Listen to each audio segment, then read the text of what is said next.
Laos, a land ruled by the Mekong, one of the world's mightiest rivers. The Mekong is fed by tributaries hidden deep in pathless canyons.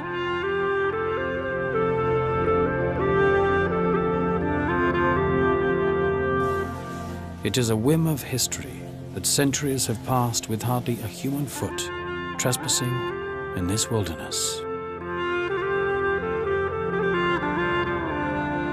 And so today, Laos can still boast a wealth of natural wonders.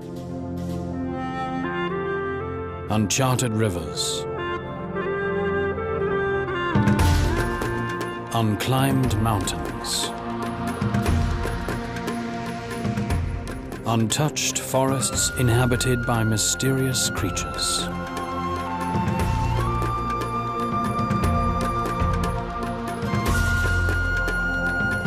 Laos is a last hideout for some of Asia's big wild animals, home to dozens of indigenous tribes and cultures, and keeper of a Buddhist tradition long lost elsewhere. So in the very heart of crowded and buzzing Indochina, there is a wonderland still on the brink of its first discovery.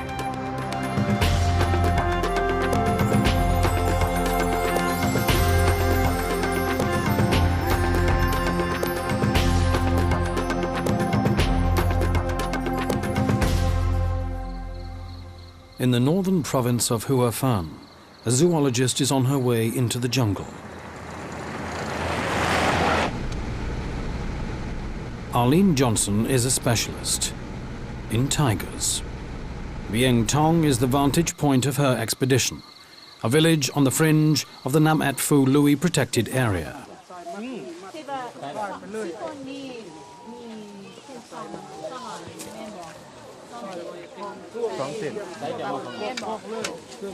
Arlene and her team are on a mission for the Wildlife Conservation Society, or WCS, and the Laos National Forestry Department. When we started doing our fieldwork in 2003, the goal of the project was to understand better the distribution and abundance of tiger and their prey in the Nam At Phu Lui protected area in northern Laos. 50 automatic cameras will be installed in the mountain forests. They will record anything that moves. Only during the dry season can one travel here without sinking into deep mud. A camera team will accompany the group and try to install a video camera, along with the stills cameras. The first camera trap will be positioned at a walking distance of 2 days. Laos has no access to the sea, yet it is a land of water, dominated by the mighty Mekong. Beginning at a point where 3 countries, Laos, Thailand and China meet, the Mekong runs southward. It forms a long borderline with Thailand and leaves Laos in the south, thundering over the Kong Pha Peng waterfalls into neighboring Cambodia. It is a spectacular and noisy exit.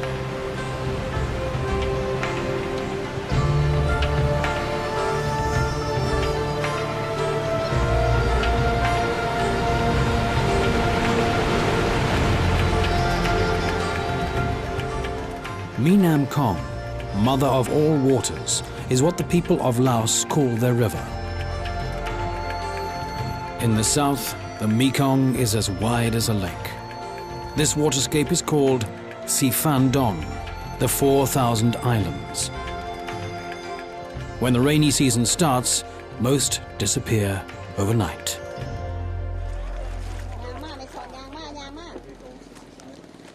Over a distance of 1,900 kilometers, the Mekong carries goods and people, irrigates rice paddies, and fills the nets of fishermen.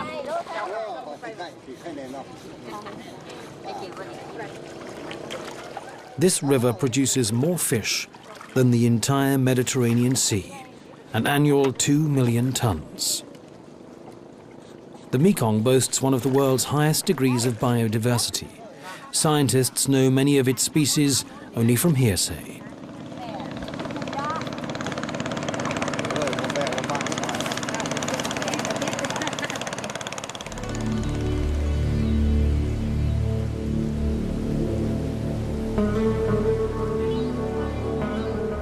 These murky floods are home to a legendary monster, the giant catfish. Weighing 300 kilos, it is the world's biggest freshwater fish. Only a few people have ever seen a giant catfish, but the fishermen in the northwest, near the Thai border, have hunted the giant for generations. But even at the height of the catfish season, all we can find is one Thai fishing boat. Laos has recently prohibited the catching of catfish because the species is threatened by extinction. For hours, the Thai sail up and down the river, only to return home with empty nets.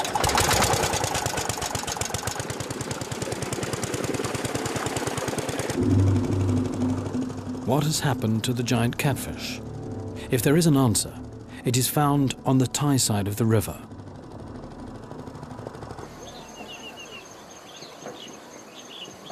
Like the Mekong, the northern mountains are also full of secrets.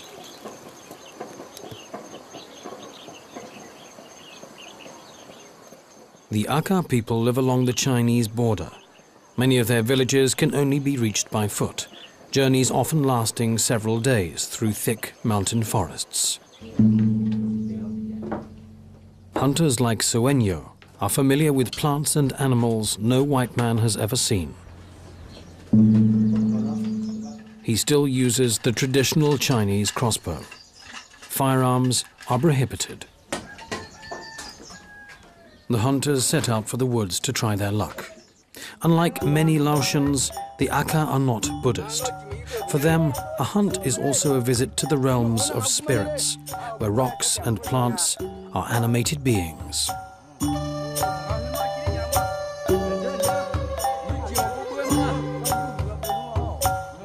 Each Akha village has a spirit swing.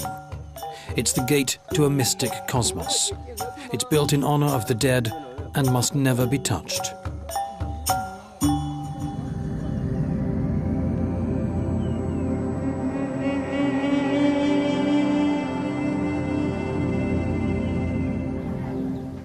The Akha came here from southern China. In contrast to the land of their origin, their villages in Laos still have a traditional look. No tin roofs, no electricity, no plumbing. The women's decorative headgear is a highly visible symbol of the Akha culture.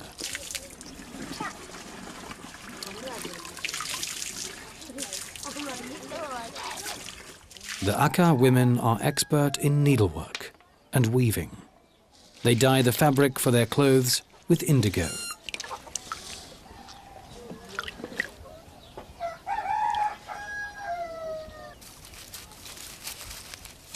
Even though the men are hunters and trappers, the Akha are mainly farmers. They clear the steep forest slopes with fire, and they plant dry rice and vegetables.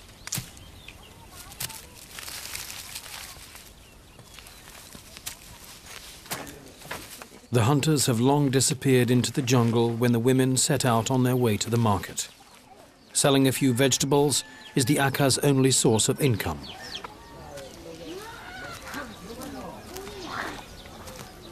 The main market in the north is right on the Chinese border, in Muan Sing.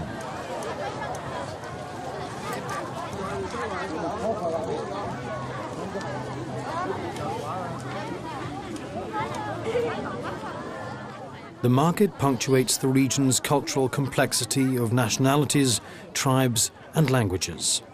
The south is populated by Thai and Khmer. The north by peoples from Tibet, Burma, and China. Laos boasts more than 60 officially recognized ethnic minorities.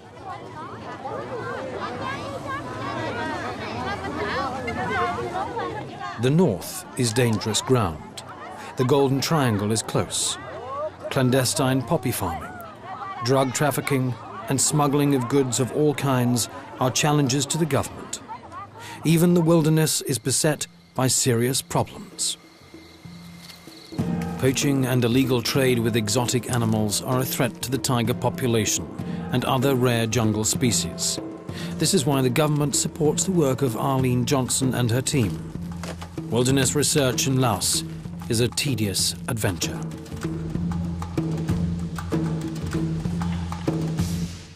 We have a cursory list of animals that are existing here, and which is probably fairly accurate with a few other species that can be added to that list. But as far as the ecology and the distribution of the majority of these species, I would say we're just in the early stages of understanding that.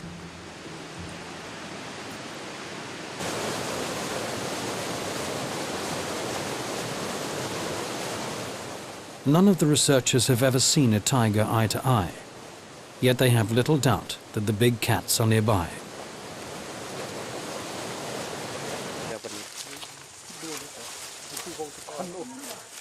In an abandoned batch of banana trees, they set up camp for the night. Hot water with forest herbs and rice is the usual dinner.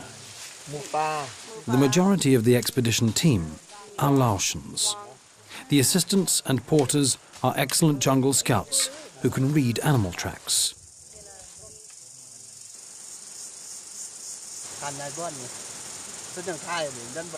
At night, the temperature sinks to 5 degrees centigrade. The lightly clad porters shiver while playing cards. The area to be investigated is set out in squares. The camera positions are carefully defined.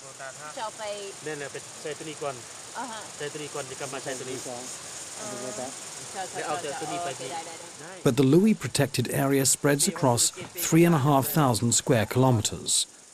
Looking for tigers in this rugged mountainscape seems hopeless. Shielded by mountain ranges and forgotten by the world, Laos has preserved wild landscapes hardly found elsewhere in Southeast Asia. Traditional culture, too, has miraculously survived the region's violent history.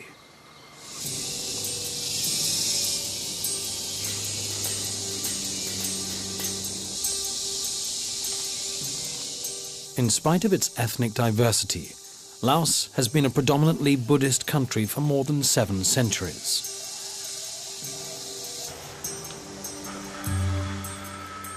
On the Mekong, there is a city that seems to consist of nothing but temples. Luang Prabang, once capital and royal residence, is now a World Cultural Heritage Site and the country's religious center.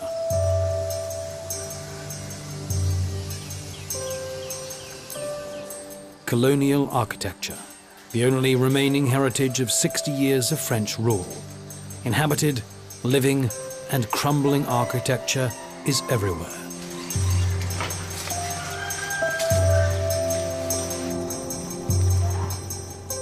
The orange worn by the Buddhist monks sets the visual tone of this city.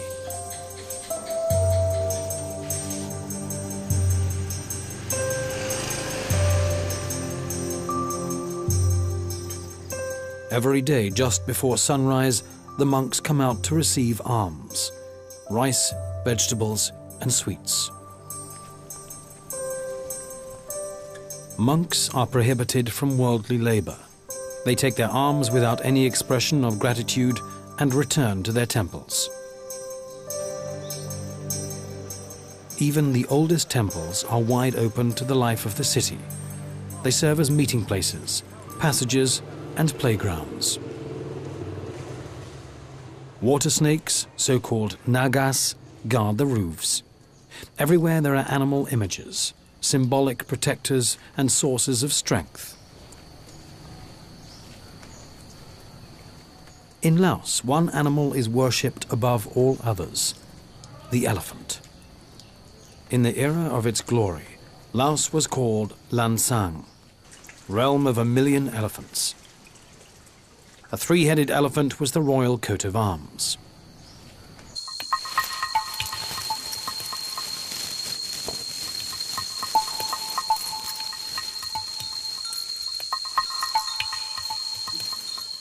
Today, the number of elephants in Laos is nowhere close to 1,000,000. Nowadays, even working elephants are only found in remote provinces. They are still used in terrain unfit for tractors and lorries.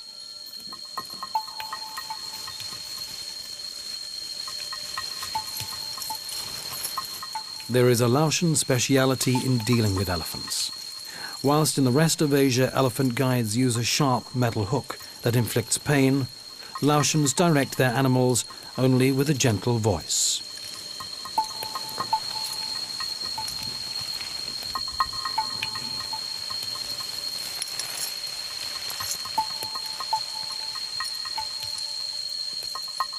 Nothing is more endearing than a well-trained working elephant, but their wild cousins are very different.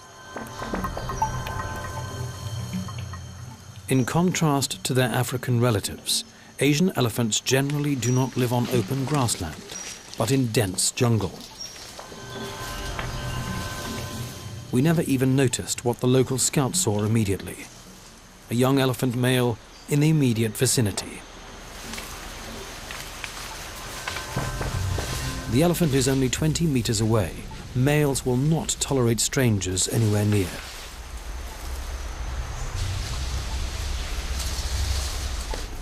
Our scouts opt for a quick retreat, and it's soon obvious that this was the right decision.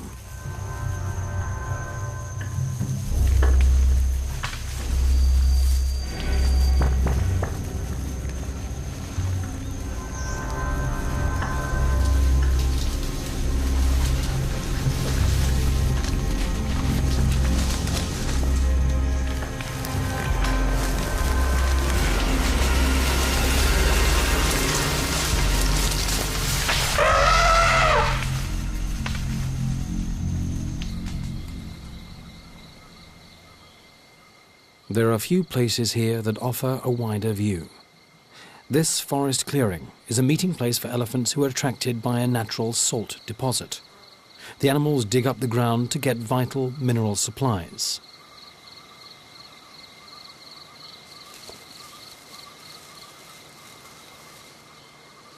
The number of wild elephants in Laos is 500 by some estimates.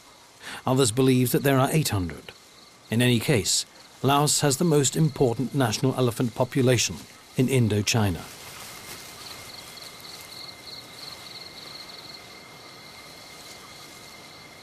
How could hundreds of elephants, each one as big as a bus, remain undiscovered and uncounted over decades? One reason is that systematic field research has only just begun. Another, that forest elephants in Asia are more difficult to observe than elephants on an African savanna.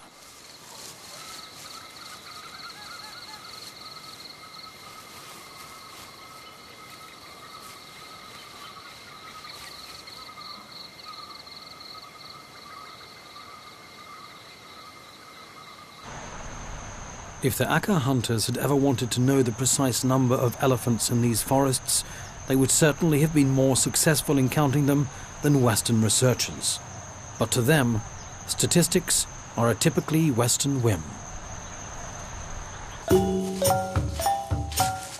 While we with our heavy packs stumble clumsily through the underbrush, the Akha seem to glide along the jungle paths with little noise and effort.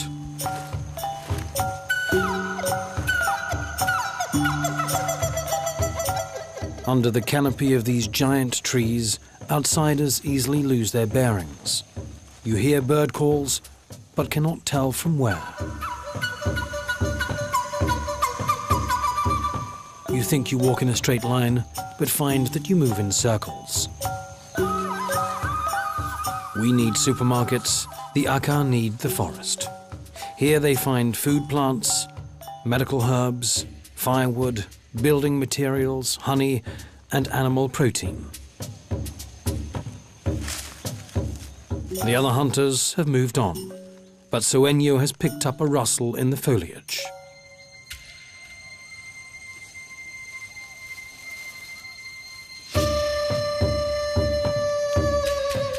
Alert, yet calmly, the Akha hunter uses his crossbow.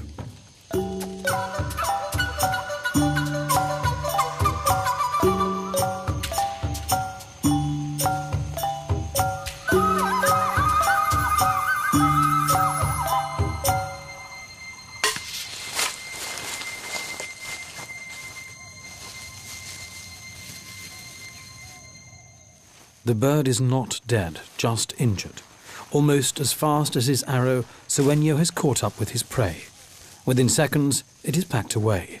It's a delicacy, a pheasant.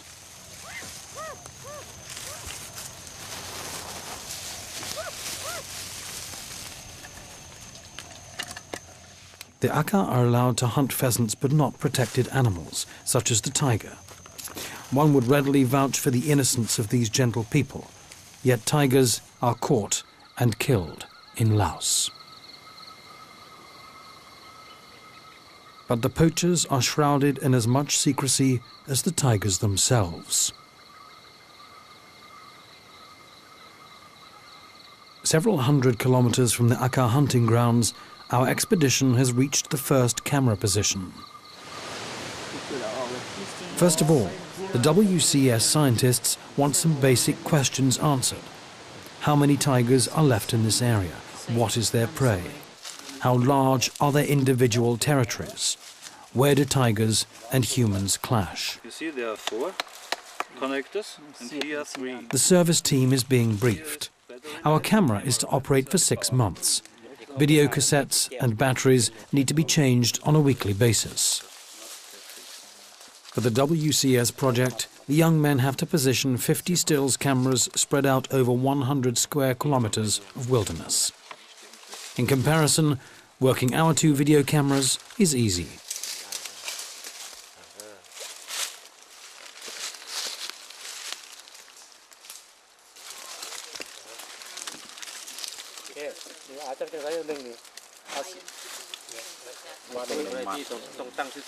Both the video and the stills cameras are triggered by an infrared beam.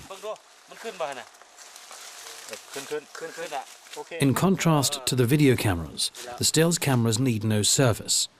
They operate in their isolated positions in the forest for over a month.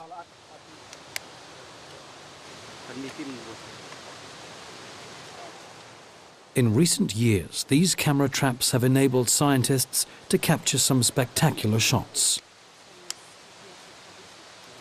In 1999, one of the world's rarest animals was camera trapped in Laos. A saola. This species is most closely related to wild buffaloes. Only a few years previously, the saola had been discovered in Vietnam as a new species, thanks to a pair of horns a biologist found in a hunter's house in a remote village. In Laos, any sort of animal can end up in a frying pan.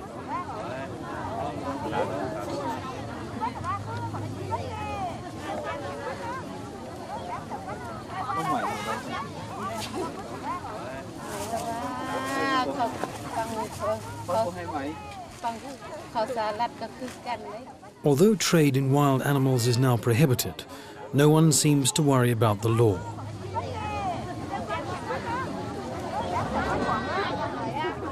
This is why markets are obvious hotspots of field research. Just like Arlene, WCS biologist Rob Timmins was ambling through a marketplace in central Laos in 1996 when he noticed an animal for sale which he could not identify. A striped rabbit with short ears, a species so far unknown to science.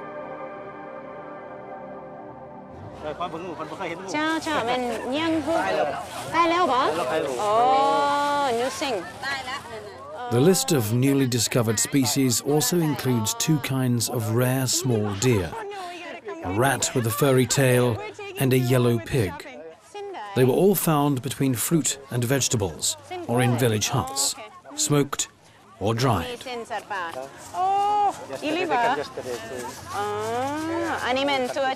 Arlene and Veni Vongpet seem to have no luck, but then they find next to rats and mushrooms a giant gliding squirrel, an uncommon species that they do not regularly see.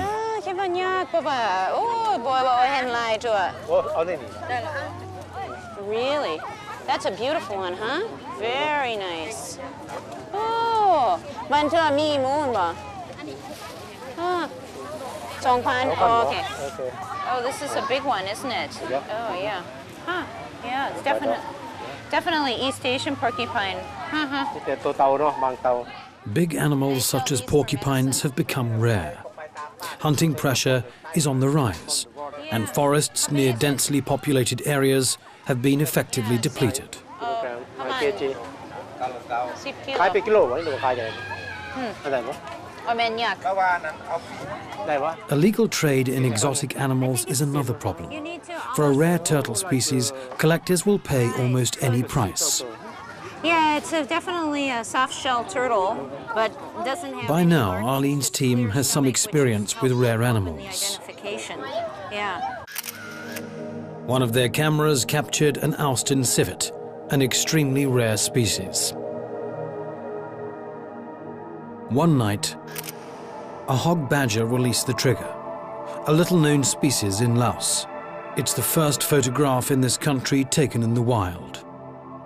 The common name is red-cheeked squirrel. Has In the spite white of new belly. discoveries, what the scientists find in the markets is worrying. The red under the It's a tail. confusing image. On the one hand, animals are recklessly hunted.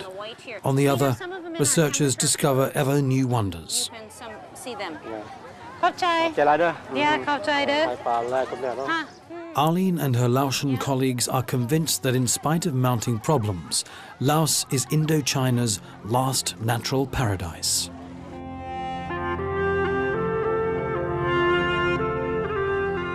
Nowhere else is there so much terra incognita, land and wildlife that is little known to science.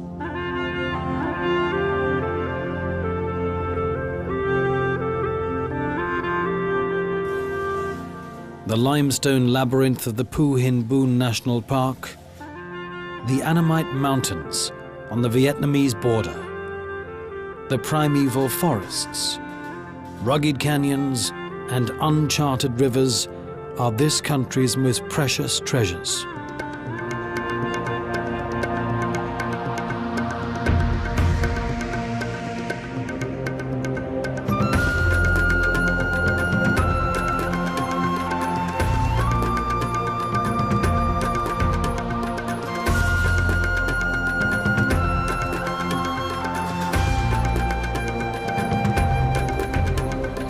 For many adventurers and scientists, when they think of Laos, this is the place of their dreams. However, their enthusiasm for this wilderness has nothing to do with dreaming.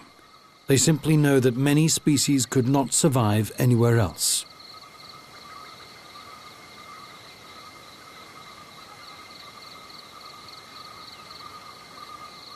Hornbills, for example, need an abundance of wild fruit and ancient trees to nest in. This is why they are only found in primeval forests. The same is true for the tiger, the elephant, and the Asian black bear.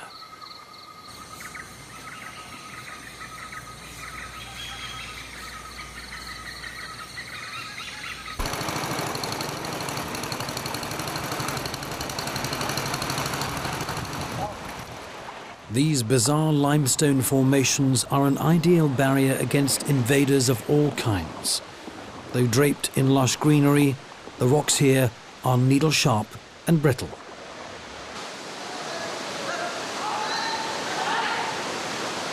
There is no route over the mountains, but there is one right through them. The Nam Hin Bon River in central Laos has undermined the porous rock and created a cave 7 kilometers in length. Better still, the cave is actually a tunnel, suitable for boats.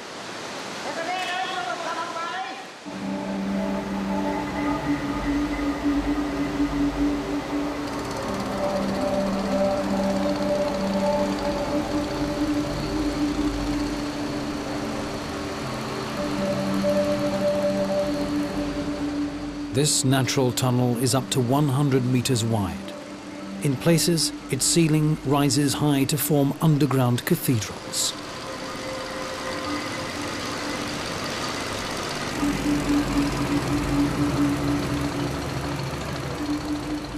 One can only guess at what is hidden up there in the dark. For brief moments, stalactites and snowy white sandbanks glisten. Stranded jungle giants shimmer in the gloom.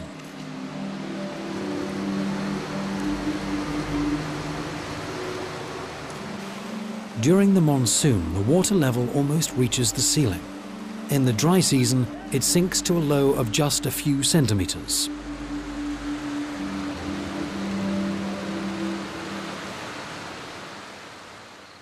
In this labyrinth of crags and jungle, natural-born climbers like the white-handed gibbons have it made.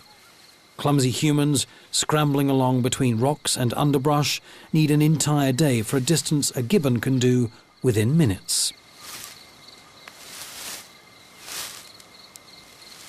Gibbon pairs stay together for life. Juveniles can be recognized by their light coat. A juvenile will accompany its parents for 2 years and is tenderly cared for.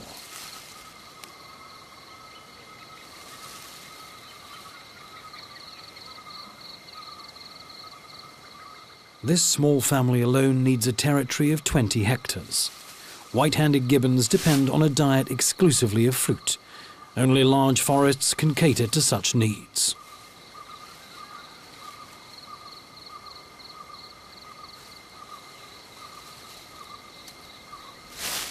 White-handed gibbons totally avoid ground contact, only swinging from branch to branch, at breathtaking speed if necessary. Apart from birds, they are the fastest moving species in the canopy.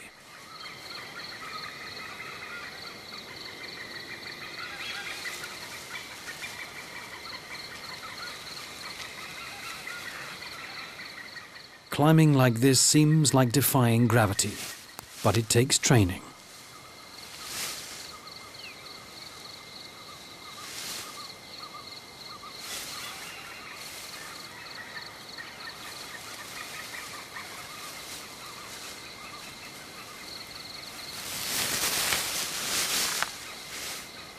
The aspiring junior has not quite reached his father's elegance.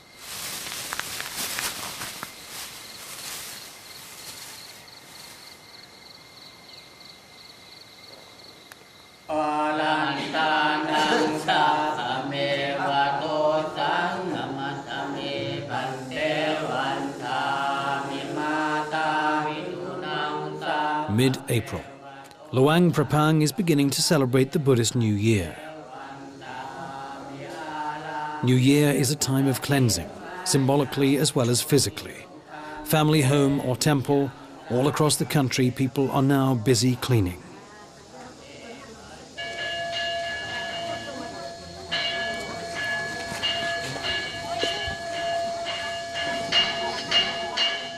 Washing the statues with sacred water is a good deed and a sign of renewal.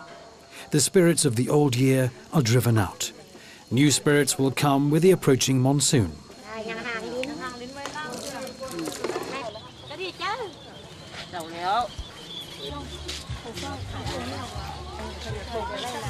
Days before the actual holiday begins, all the people are out and about. Profane feasts take turns with traditional customs and religious rituals. To avoid evil surprises at rebirth, it is necessary to lay up good deeds. Selling songbirds in tiny cages is now big business. People buy the birds to release them as a climax of the festivities. Tiny fish serve the same purpose. The markets are busy and loud, but there is a place of sacred silence down by the Mekong.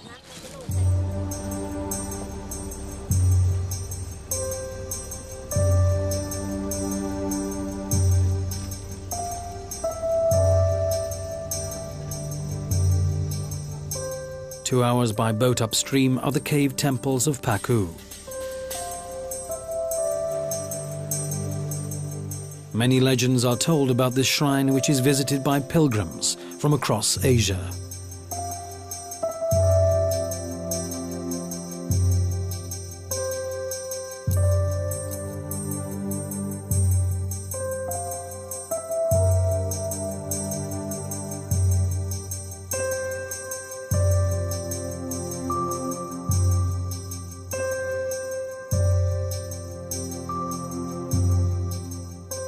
Over decades, believers have left thousands of Buddha figures of bronze, wood or clay. Time and these figurines have turned Paku into a religious site of world renown. April is not only the month of New Year, it is also the giant catfish season. We are now on the Thai side of the Mekong, but there is no trace of catfish.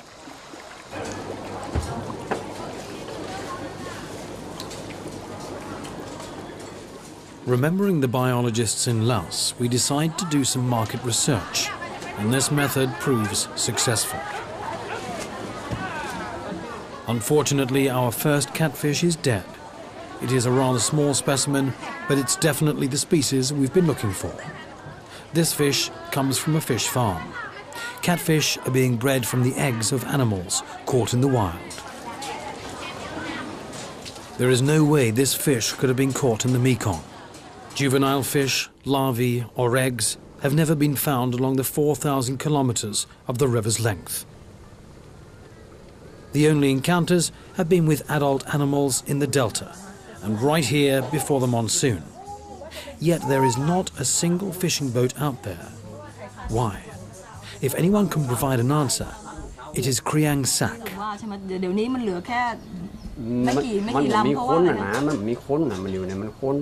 All his life, the fisherman has been after catfish. The biggest one he ever caught, he says, weighed 280 kilos.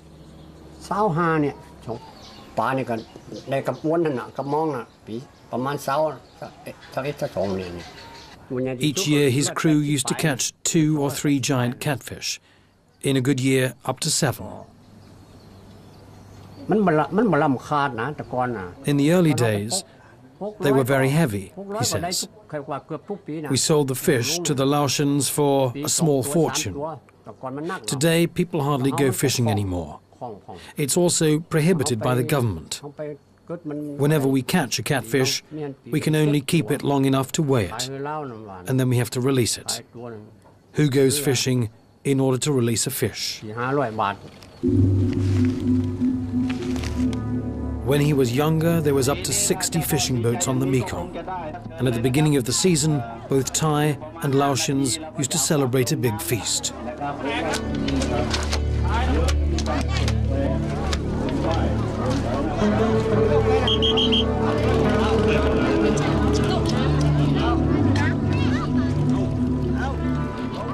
Pangasius gigas, the world's biggest freshwater fish, is threatened by extinction.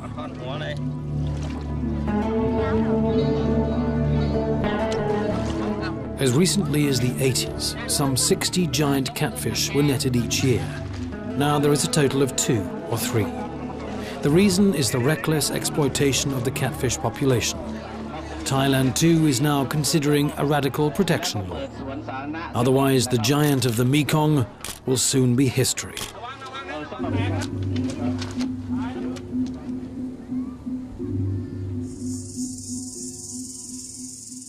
Hopefully, the mountain forests will render better news.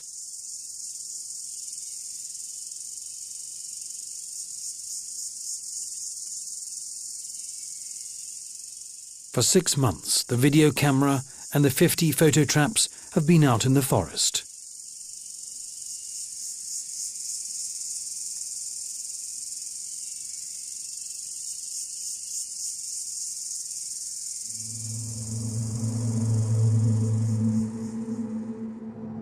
The video camera has taken many pictures during daylight, but there are no animals to be seen. Possibly large insects have crossed the photoelectric beam. At night, the camera records infrared images. An entire week passed before the first picture was taken. Stealthily, as if it had got wind of the camera, a red muntjac, a small deer species, sneaks by.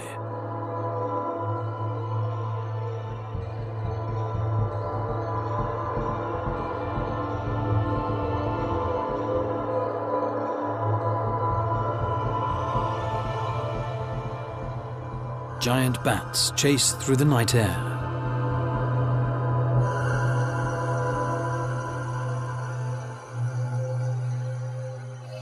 Many nights later, a Samba deer appears. This species is about the same size as a European red deer.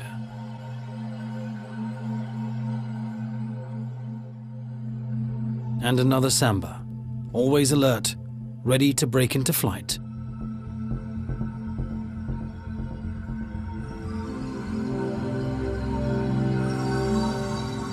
It's obvious that this area offers prey for a big cat.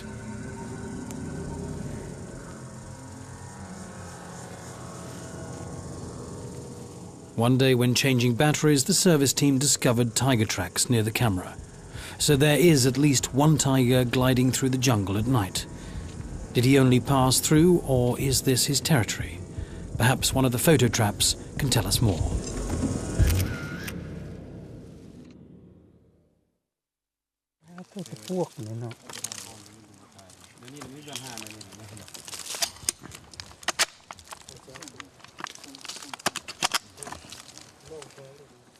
Arlene and her team would be more than happy with just one shot of a tiger, proof of its presence. A month later, they dismount the cameras. Little do they know that they already hold a sensation in their hands.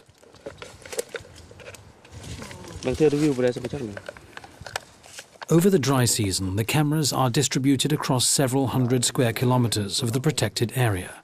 Getting them back is a tedious job. The crew are nervous. Have the cameras worked? Were they placed correctly? What will be on the films once they're developed? A few weeks later, in the WCS office in Vientiane, the capital of Laos, more than 2,000 photos of the dry season's trappings are laid out on the table. We were very thrilled with the results. In fact, we found a really high diversity of carnivores, large and small carnivores, at the site where we've been working, which has been exceptional in Indochina. Okay, then here again, like this site, look, we had, this is Namapui 6. In the protected area, there are at least 6 cat species, as well as 14 other carnivores, some of them never photographed in the wild in Laos. Many predators on the red list for this region walked by a camera at least once. And here are the stars. A clouded leopard, as rare as the blue Mauritius. An Asian golden cat, night active and rarely seen by humans. A leopard. The number 2 in the ranking of big cats. A pair of marbled cats, a practically unknown species. From black. But the biggest surprise of all, Okay, so not far away at all. in the survey area, 5 different tigers have been photo-trapped. Yep. So moving almost across the entire block. From this, it could be projected that at least 7, perhaps up to 20 tigers inhabit this part of the park.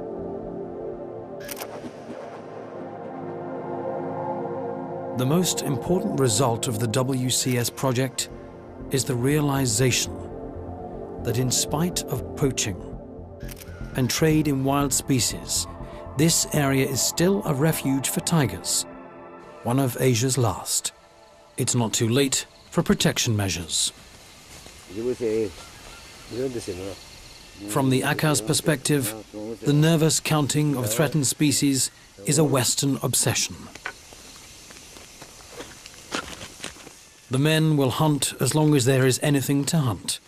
And if one day the animal should disappear, it's not the fault of crossbow and rifle. The most serious threat to Laos and its natural wealth is forest clearing and the consequent loss of soil.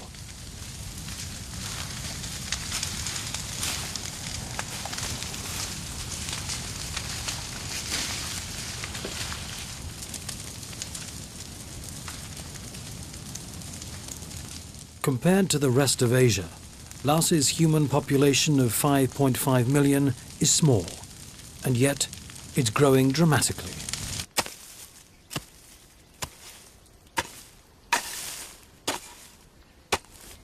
Illegal timber harvesting here, a controversial river dam there. Progress knocks loud and hard on Laos's door.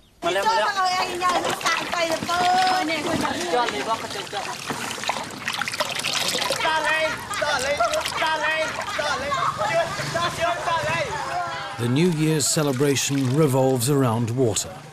Other ingredients are flour and deafening noise.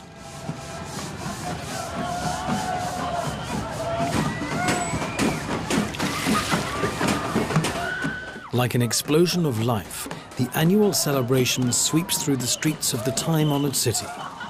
Luang Prabang and its otherwise quiet inhabitants have changed beyond recognition.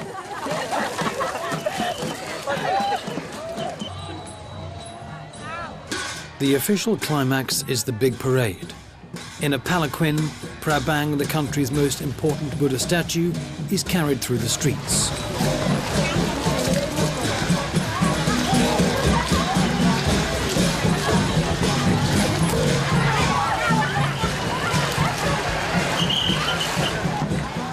The parade is said to follow a precise choreography. If that is so, it is impossible to recognize for a stranger. All the ethnic groups are represented. There are dancers, beauty queens, and dignitaries. And after a while, the parade dissolves into a wild party. The masses flow down to the Mekong Island, a large sandbank that only appears during the dry season.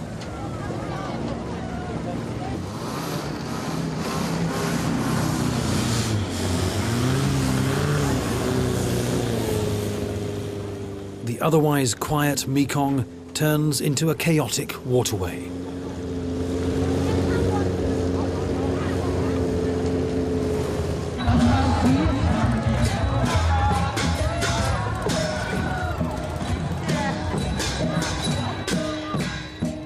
The source of the merriness is not just brandy and beer, but the joyful expectation of the monsoon. The air is hot and the land parched. The rains will soon bring relief.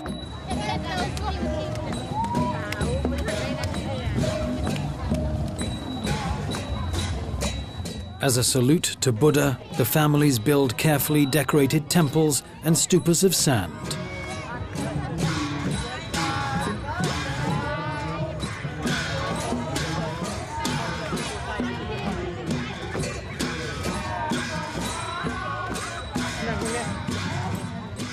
Now it's time for good deeds. Finally, the poor songbirds are allowed to escape.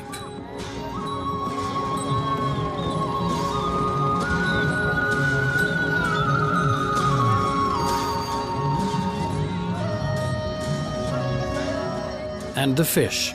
Those who have survived the journey in their plastic bags can now return to the river.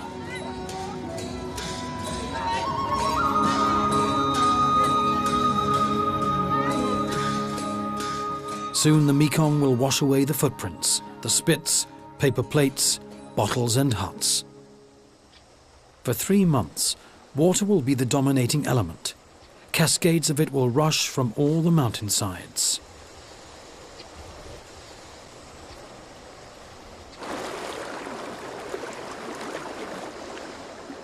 Where the young fisherman is standing now, there will be deep water.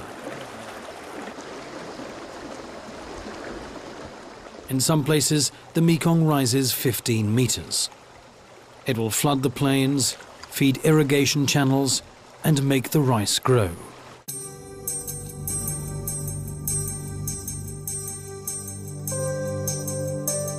In southern Laos is the sprawling temple of Wat Phu, erected by the Khmer people in the 11th century. Its weathered stones tell of the decline and fall of the Khmer kingdom and all the past rulers of this region. Over the centuries, Burmese, Siamese and French occupied the land. Laos was devastated by American bombs and communist experiments. But the vicissitudes of history have come and gone like the changing seasons.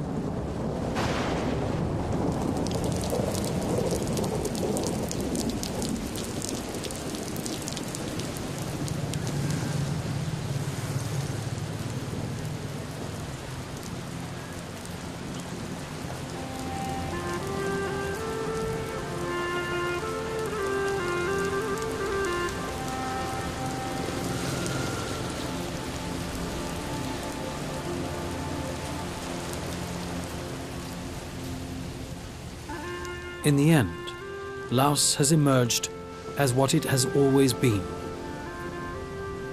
An enchanting yet stubborn wilderness and a land of farmers.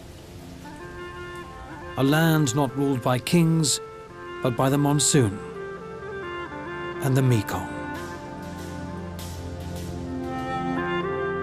A natural wonderland.